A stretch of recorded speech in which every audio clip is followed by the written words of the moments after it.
What's up, Team Icon? It's Coach Cruz coming at you live to go over some rotator cuff mobility. Just trying to get my phone in the tripod, so excuse my big head. All right, so yeah, today we're gonna go over some rotator cuff mobility. Now, two apparatuses you will need for today's live. Number one is a foam roller. Okay, so you will need a foam roller for this drill, these drills. And then two, either you could do this on a cable stack, or if you're at home like myself, get a booty band. This one actually is a band that broke, so I just use this for shoulder mobility and rotator cuff mobility. And then lastly, you'll need a chair, okay? Depending on if you're in the gym or not, right? If you are using a band like myself, then you will need a chair. So, for starters, we're going to foam roll our lats, okay? Now you might be thinking, why would you foam roll your lats if we're doing rotator cuff mobility? Well, that's because your lats, when you build up tension in your lats, it typically restricts your rotator cuff mobility, okay? So if you think of like a front squat position, right? To be able to bring your elbows this high, yes, it is the rotator cuff joint that is allowing you to do this, but if your lats are very tight, it can actually cause, tension to pull your elbows down when you're trying to keep your elbows up. So whenever I'm doing any sort of foam roll, rotator cuff mobility, I'll always start by foam rolling my lats. So let's get into it. Now, when you're foam rolling your lats, what I typically do is I'll start kind of where my tricep connects with my lat, like basically where my armpit is, okay? I'll place the foam roller there, or I'll place myself on top of the foam roller there. And then from here, you're going to want to externally rotate your hand, okay? You don't want to just stay loose or internally rotated. You actually want to externally rotate your hand. And that's because when you externally rotate your arm in general, you're activating your lats, okay? So it's going to be a little easier for you to get into that lat when you externally rotate. Now, once you're externally rotated, you have the foam roller placed in the armpit region. What you're going to do is raise your arm, okay? If this is available to you, I'll show you a regression after this. But if it's available to you, you're going to raise your arm and you're going to do windshield wipers, okay? You're going to try and come back as far as you can, right? So you don't want to just limit yourself to stopping here. You actually want to come back as far as you can. Now this might feel really gnarly for you if you've never done this before. So if you can't raise your arm and put your body weight on top of it, another thing you could do is keep your arm down but still externally rotate that arm, and then you're just going to rock yourself back and forth, okay? That's a little bit less invasive. It should hurt less than you actually raising your arm and doing the windshield wipers. You can actually just rotate your body back and forth. Now, once you've hit that region by your armpit, you're actually going to want to roll that foam roller down just a little bit, okay? To about like the midpoint of your lat, or like the 3/4 point of your lat, and you're going to do the same thing, right? Windshield wipers, or if it's not available to you, make sure you're externally rotated, and then you're going to rock your body back and forth. And then one last time, you're going to roll that foam roller down a little bit more to get closer towards that lower lat, and you're going to do the same thing. Now, I'm going to show you guys how much of an effect this actually has, just foam rolling your lats, right? So if you look at where my arms hang, that's no exaggeration. So you could literally see that the side that I just foam rolled out, right? I broke down the muscle tissue in my lats. That side is actually a little bit longer. I can reach this left arm down, but it is very uncomfortable. This is my natural position over my arm lies or stays, okay? So whatever we do to one side, we always want to do to the other side, because like I was mentioning on one of the previous lives, symmetry is a must. We should always be striving towards symmetry, because when you're symmetrical, there's less chances of injury, right? And plus aesthetically, it's a little bit more pleasing too. Oh, this left side is really bad. I actually trained back today strategically so that, you know, my muscles could be really tense and I can actually show you the effect of this, okay? Because we're actually gonna do a little bit of a test before the next drill, just so you can see how much of an effect it actually has on your rotator cuffs, okay? Because your rotator cuffs are essentially responsible for external rotation and internal rotation of your shoulder and your arm. Okay.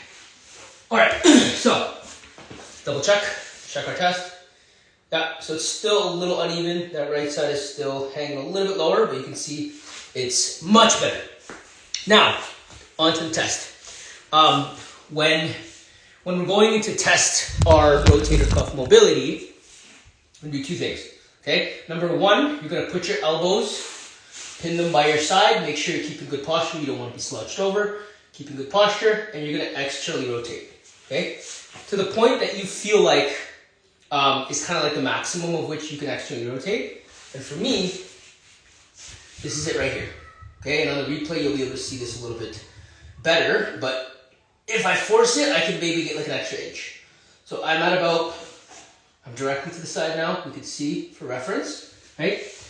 And then for internal rotation, you could get on your chair, but I typically just kind of put my elbow on my knee, and then from here, I'll internally rotate to the point that I feel like is, again, maximum, right? So you can kind of see my internal rotation is lacking pretty badly, right?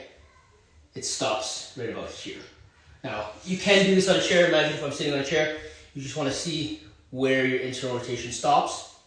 Then now, we're actually going to go into the drills with the band or your cable, whatever you have access to mobilize our rotator cuffs. So what I'll typically do, because this one is a much easier band, I'll wrap it around my fists at least once. Then I'll have it kind of like underneath my thumbs.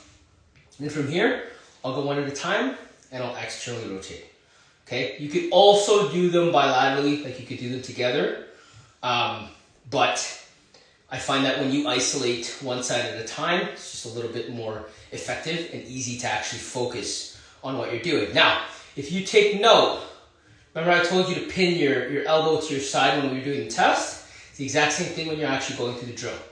You do not want your elbow to come out like this as you're externally rotating. You want to make sure that elbow stays to this, pinned to your side, and you're externally rotating from the rotator cuff, okay?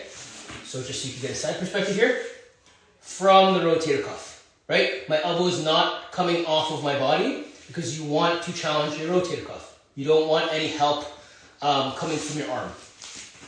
Now, let's do the other side. So the right side felt pretty gnarly, I'm not even gonna lie. It was actually quite painful doing that. I don't know how many reps I did on the right side rather. You can even see my left side. This is my injured shoulder. You can see that my elbow kind of wants to come off of my body. So what I'll do in that instance, I might even just lessen the load just so I could get more quality reps, right?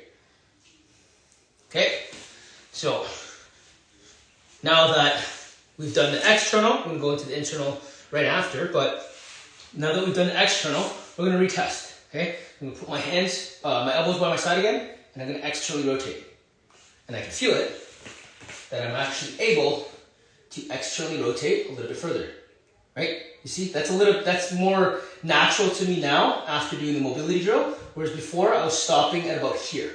And you could run back the replay and kind of do your own reference, but just, you know, to retest after doing the mobility drill with the band, I'm able to externally rotate.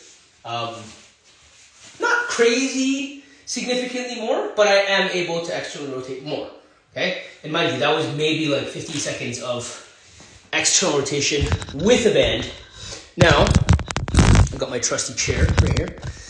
If you don't have access to a chair that like is kind of like heavier, this one's got a bit of weight to it, then you might want to connect it to a door handle, your band, or you can connect it to what I even did when I lived in the condo.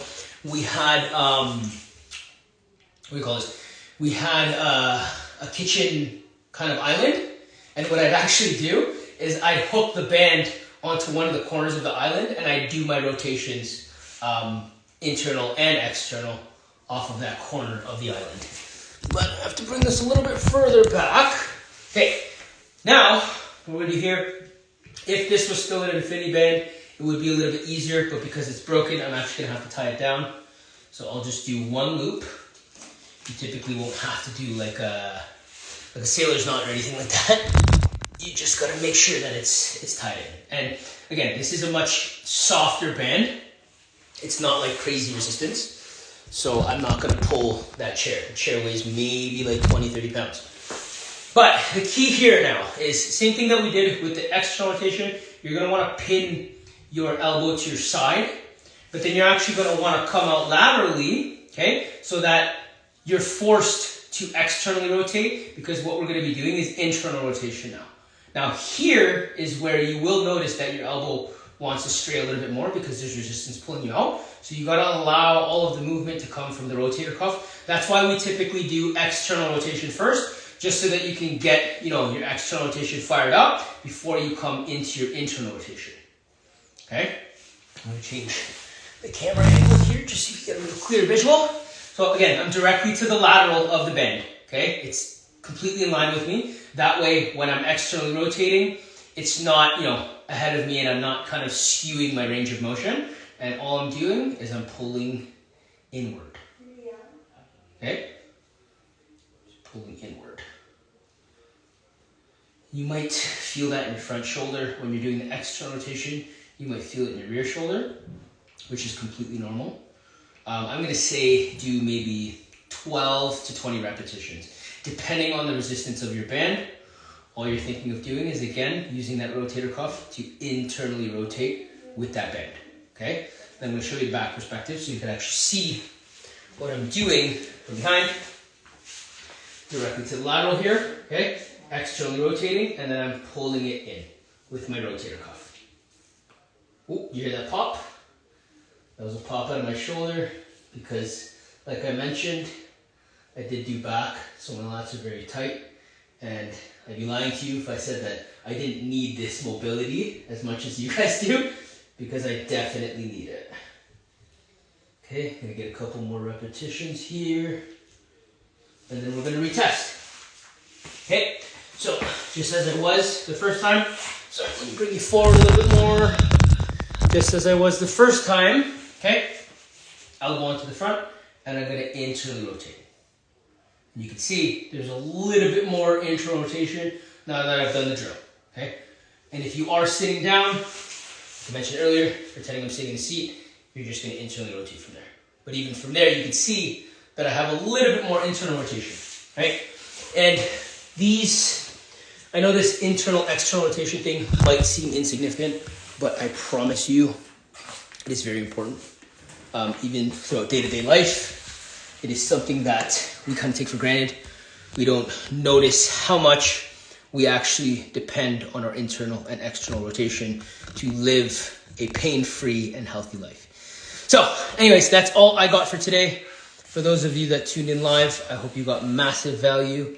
And for the rest of you, I do hope you catch the replay, because this is something that I've been using personally since like 2000 and I want to say 2016, 17. So quite a few years now, I've been utilizing these drills, and they've helped drastically to not only mitigate the shoulder injury, because this shoulder injury is from like almost a decade ago, and it kept happening and happening, but also to prevent future injuries, right? So move your body, make sure that it's functioning properly, and your posture is in line, in check, because at the end of the day, if you want to maximize your gains, you have to make sure that you're able to maximize what you get out of your body. Okay, so yeah, coach is logging off because dinner is ready. I believe she said it would be ready in 10 minutes, and I'm starving, so I will catch you guys on the next one. Peace, love, and all kinds of protein. May the gains be with you.